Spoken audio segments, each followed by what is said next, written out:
Assalamualaikum warahmatullahi wabarakatuh. Perkenalkan, nama saya M. Ajma Musahid dengan NIM 20.04.06.905. Di sini saya dari kelompok 6 dan kami kelompok 6 ingin menyampaikan atau menjelaskan tentang psikologi agama, jiwa keagamaan pada remaja. Oke. Pertama, dari pendahuluan, masa remaja adalah masa peralihan dari anak-anak maksudnya menuju dewasa, atau perpanjangan masa anak-anak menuju dewasa. Masa anak-anak belum dapat hidup sendiri, bentuk fisik yang masih kecil, organ tubuh yang belum bisa menjalankan fungsinya secara sempurna.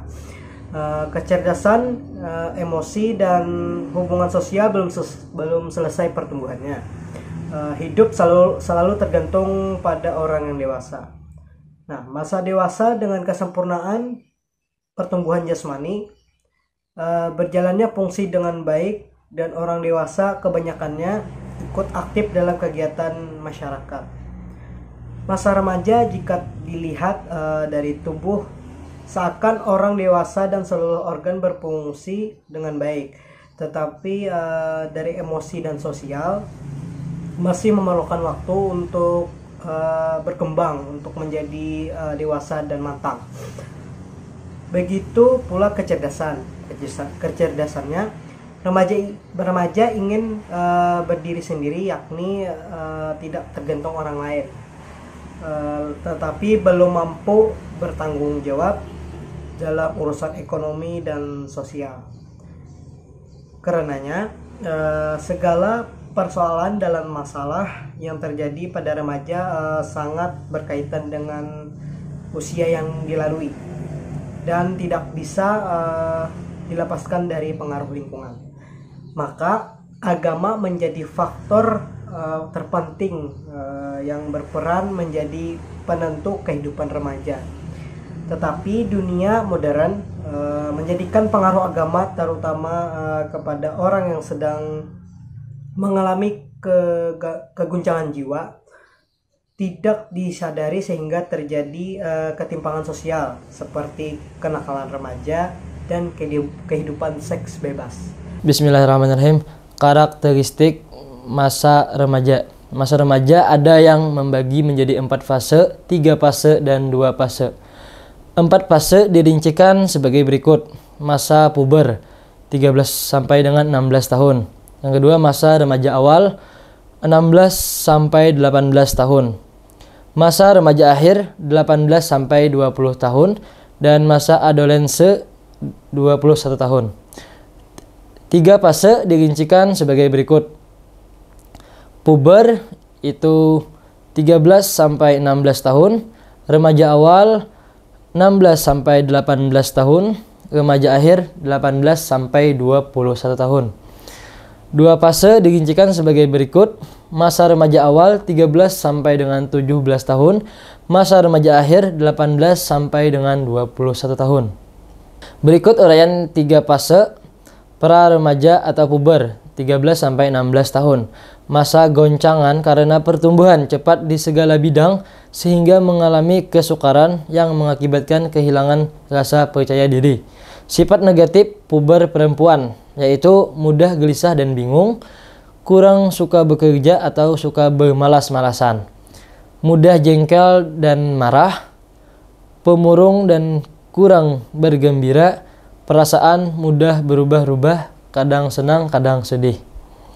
Sifat negatif masa puber pada laki-laki diantaranya mudah lelah, malas bergerak, suka tidur dan bersantai-santai, punya rasa pesimis dan rendah diri, perasaan mudah berubah, gelisah, gembira. Remaja awal 16 sampai 18 tahun. Segi jasmani dan kecerdasan telah mendekati kesempurnaan, begitu pula pengetahuan dengan usaha untuk mencapai peningkatan dan kesempurnaan pribadi melalui agama agar kegoncangan dapat diselesaikan. Tanda-tanda pertumbuhan jasmani dan sifat-sifat yang mencerminkan kepribadian mulai muncul. Sifat remaja awal perempuan, pasif dan suka menerima, suka mendapat perlindungan, pasif tetapi suka mengagumi idolanya, tertarik pada hal yang konkret dan emosional, berusaha menuruti dan menyenangkan pihak lain. Sifat remaja awal laki-laki, aktif dan suka memberi perlindungan, aktif meniru pribadi pujaannya, tertarik pada hal yang abstrak dan intelektual, berusaha menampakkan diri mampu dan bergengsi. Remaja akhir 18-21 tahun. Pertumbuhan fisik hampir mendekati kesempurnaan dengan ketinggian badan yang maksimal dan berat badan tergantung konsumsi makanan.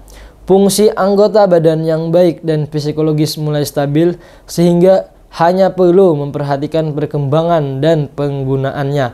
Perkembangan keagamaan mendekati lebih baik daripada masa anak-anak dengan telah mencapai balik atau berakal.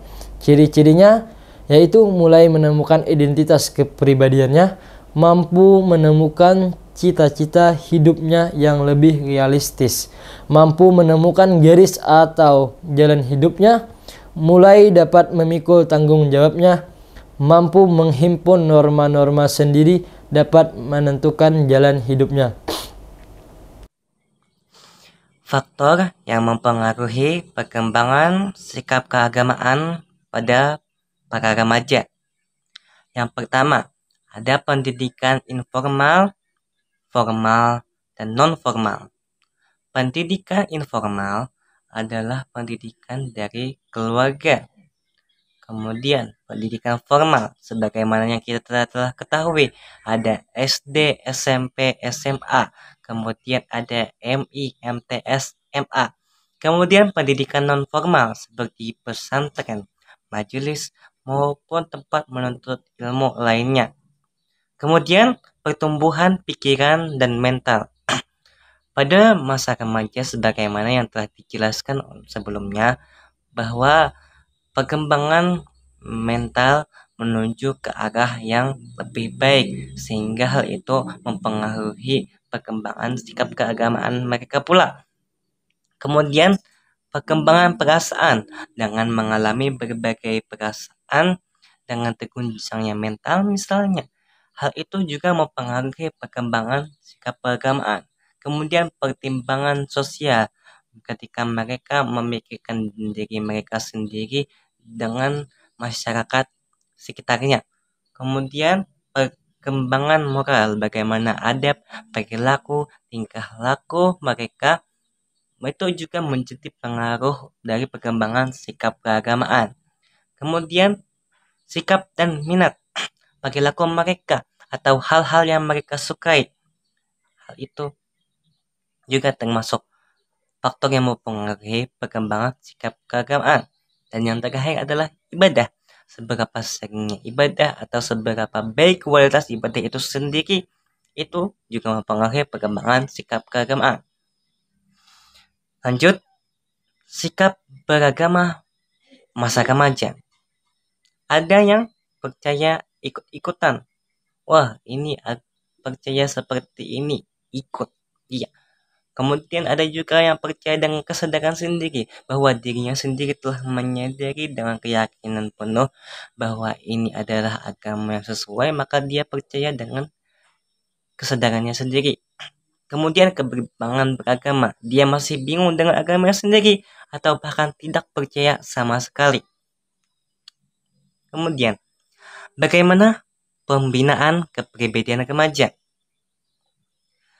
Bagi orang tua, guru, maupun orang dewasa lainnya, maka alangkah baiknya kita menunjukkan bahwa diri kita memahami mereka, yaitu para remaja itu sendiri, dengan bagaimana caranya memposisikan paling tidak mental kita sama dengan mental para remaja.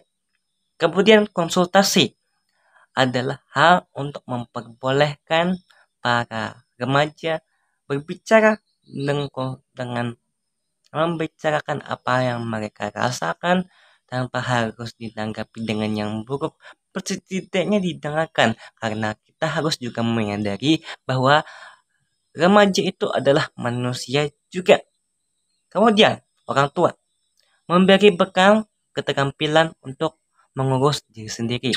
Kemudian juga menerapkan pembiasaan yang positif kepada remaja bagi orang tua tadi.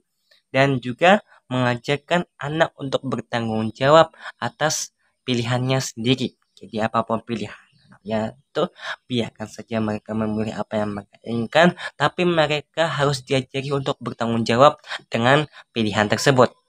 Kemudian yang terakhir adalah menyadarkan anak bahwa pendamping atau orang yang menemani dia tidak akan selalu ada di sisinya, karena segalanya akan binasa, segalanya akan meninggalkan anak ini, maka tidak akan selamanya yang mendampingi kita gitu.